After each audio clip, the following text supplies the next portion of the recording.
about just individually taking it slow, taking it one thing at a time, but doing it together then.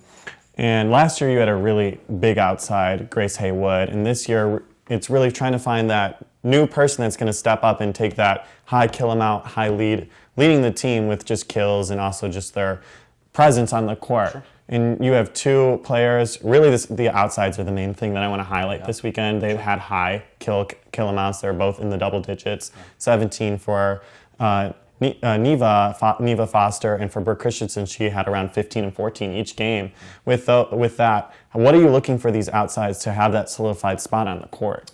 Yeah, I mean, outsides really have to kind of do it all, and Brooke's done a great job of coming in and as a returner and taking control of the court. Not only her presence on the court as far as her play, but her energy on the court. I mean, she is bringing the vibe every day in practice, during games. I mean, she's really kind of driving the team to new heights, which is great to see. But at the same time, outsides have to score.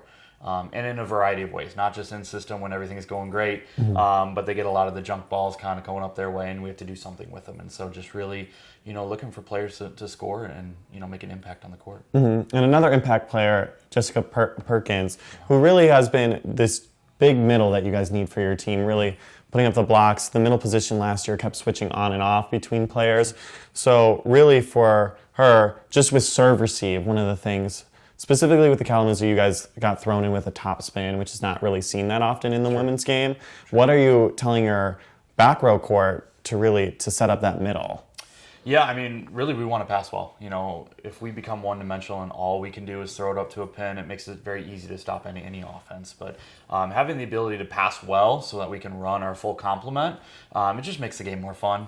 And they're the high sufficient hitters is what your middle should be. And so, we want to use that to our advantage. And with the women's game, blocking is one of the key factors. It's much a defensive game. Yeah.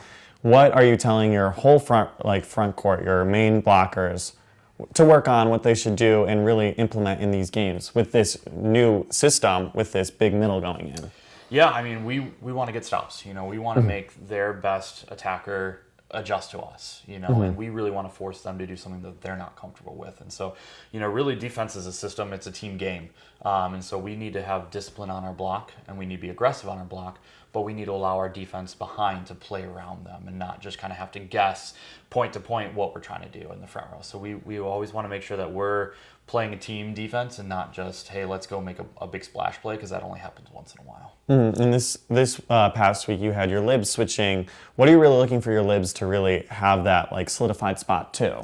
Yeah, I mean, the libero kind of controls the backcourt, kind of like the setter controls the front row in the offense. As far as they need to know all their servers, defensively wise, they need to be able to go get a lot of balls and cover a lot of space. And serve receive for us is a big factor. So just getting people experience and kind of letting people compete through live games and see where we end up by the end of the season. And specifically with these non-conference games, what are you looking for your players just off the court and on the court? Yeah, I'm looking for the full team atmosphere. Everyone needs to be ready to contribute at any moment. We need to be able to play. We need to be able to switch people in. Injuries happen, things happen, and so we have to be able to look to everybody. So just trying to find that continuity and the experience on the court. It's just a great experience before we get into conference. And for just identity, you guys are a younger team, and for the players that are returning, they didn't really get as much playing time as they had in the past. So what is the identity that your team is really shaping right now? Yeah, I mean, it's, what we're really trying to create is that full team. Only 6 people play at a time, subs maybe 8, 10 at a time, and so there are people that don't play as much, and so we still need to be a team on and off the court. And just how do we prepare mentally and physically to step into a role if need be, or hey, I'm playing well, I'm going to continue to be on the court. How do I adapt to that as well? And so we're really just looking for all hands on deck and just that atmosphere of hey, anytime, anywhere, any place, and it could be anybody's day.